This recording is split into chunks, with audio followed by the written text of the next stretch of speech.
Morning everyone, কেমন আছো সবাই? আশা করছি ভালো আছো। অনেক দিন পর আবার একটা ভ্লগ ভিডিও নিয়ে চলে এলাম। তো যেখানে গিয়েছিলাম আমার ছোটো পিসি শাশুড়ির বাড়ি, তো ওখান থেকে গিয়েছিলাম তার পরের দিন, মানে আদ্যাপীঠ মন্দির ঘুরে আসার পর তারপরে আমরা দক্ষিণেশ্বরের উদ্দেশ্যে রওনা দিলাম।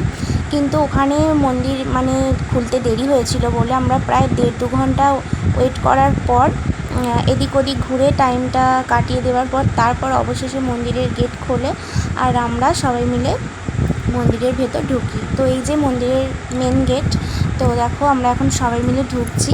তো প্রচণ্ড মানে এক্সাইটেড ছিলাম। আগেও যদিও আমি ঘুরেছি দক্ষিণেশ্বর মন্দির, কিন্তু তাও সেটা অনেক বছর আগে হয়ে গেছে, প্রায় 10-15 এরকম হয়ে গেছে বছর। তো সেজন্য এক্সাইটেড ছিলাম। আর সবাই মিলে যাওয়ার মজাটাই আলাদা, তাই না? তো এই যে আমার মেয়ে তো প্রচণ্ড এক্সাইটেড, কারণ এইগুলো ও প্রথম দেখছে। আর দেখো, আদ্যাপীঠ মন্দিরে আগে গিয়েছিলাম, তার কারণ ওইখানে আমাদের ভোগ খাওয়ার কথা ছিল। তো আমার প্রচণ্ড ইচ্ছে করছিল যে ওখানে ভোগ খাওয়ার জন্য। তো সব কিছু ইচ্ছের ওপর নির্ভর করে। সত্যি মানে ঠাকুরের অশেষ কৃপা না থাকলে ওইখানে ভোগ পাওয়া যায় না। তো আমরা প্রায় মানে 12টা পর্যন্ত কুপন দেওয়া হয়, আর আমরা ঠিক কাটায় 12টাতেই ওখানে গিয়ে পৌঁছেছি আর কুপন কাটতে গেছি। তো সত্যি আমাদের মানে ইচ্ছেটা অনেকটা ছিল বলে তাই আমাদের মানে ভাগ্যে ওটা কী বলবো, পেয়েছি আমরা ভোগটা। যাই হোক, ওখান থেকে ভোগ গ্রহণ করে তারপর আমরা চলে এসেছিলাম দক্ষিণেশ্বরে। এদিক ওদিক ঘোরার পর তারপর আমরা আবার বেলুড় মঠের উদ্দেশ্যে রওনা দিয়েছিলাম লঞ্চ ঘাটে গিয়ে, ফের মানে লঞ্চে করে পার হয়ে। তো দেখো মানে এইখানটা মন্দিরের ভেতরে মানে ফোন তো নিয়ে যেতে দেয় না, একদম মন্দিরের মেন যে মায়ের কাছে ওখানে তো ফোন নিয়ে যেতে দেয় না, এটা জাস্ট বাইরে চারিপাশটা। তো তাই একটুখানি ভিডিও করেছে আমার ওই জায়ের ছেলে, মানে ভাসুর যাকে বলে। তো তারপর তো ফোন টোন জমা দিয়ে যেতে হয়েছিল। যাই হোক, তো তারপর আমরা চলে গিয়েছিলাম মায়ের মন্দিরের ঘাটে, মানে যেখানে সবাই স্নান টান করে পুজো দেওয়ার জন্য। স্নান টান করে ওখান থেকে তারপর পুজো দেয়।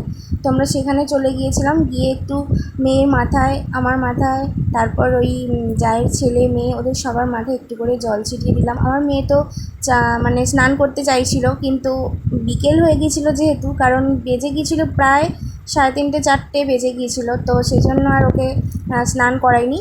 তো তার পর দিন আমার ভাসুরের সাথে ও গঙ্গায় স্নান করতে গিয়েছিল।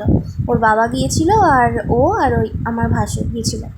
তো আমার আর করা হলো না স্নান গঙ্গায়। যাই হোক, তো এই যে এখন চারিপাশটা মানে দেখে বেশ ভালো লাগছে।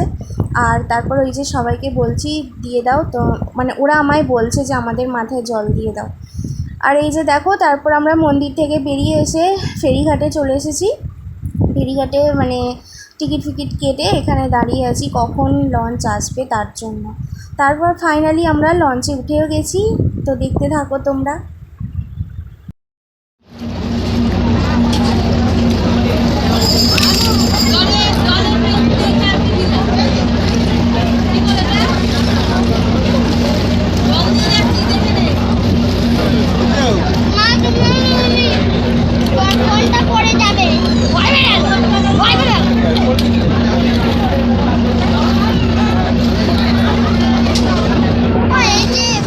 আর এই দেখো, আমাদের গন্তব্যস্থল অবশেষে হাজির। তো বেলুড় মঠের মন্দির দেখতেই পাচ্ছ তোমরা, ওই যে চূড়াটা দেখা যাচ্ছে মন্দিরের। তো আমরা প্রায় চলে এসেছি, আর একটুখানি জাস্ট। আর দেখো জলটা শুধু দেখো, মা গঙ্গা মানে যেন উথাল পাথাল করছে। তো দীঘা পুরীকেও হার মানিয়ে দেবে, এতটাই মানে ঢেউ। তো যাই হোক, এই যে আমরা বেলুড় মঠ মন্দিরে চলে এসেছি। তো মন্দিরের ভেতরে এখানেও সেম প্রসেস, মানে ফোন নিয়ে ঢুকতে দেয় না, জাস্ট বাইরেটা সবাই ঘোরাঘুরি করছে ফোন নিয়ে। তো আমরা মন্দিরের ভেতরটা একটু ঘুরে এসে তারপর ওই মাঠে একটু বসেছিলাম। বসে এদিক ওদিক ঘোরাঘুরি করে সবাই তো প্রায় টায়ার্ড হয়ে গেছি, কারণ একদিনে 3টে জায়গা ঘোরা মুখের কথা না, তাই না? তো বাচ্চা টাচ্চা নিয়ে এগুলো অনেকটাই প্রবলেম, তবুও আমরা মানে মনে অনেক আনন্দ নিয়ে ঘুরেছিলাম। যাই হোক, টায়ার্ড হয়ে যাওয়ার পর তারপর নেক্সট দিন বাড়ি যাওয়ার পালা। তো এখানে সবাই মন খারাপ করে বসে আছে। তো মেয়েও রেডি হয়ে গেছে, আমিও রেডি হয়ে গেছি, ব্যাগও রেডি হয়ে গেছে, সব রেডি।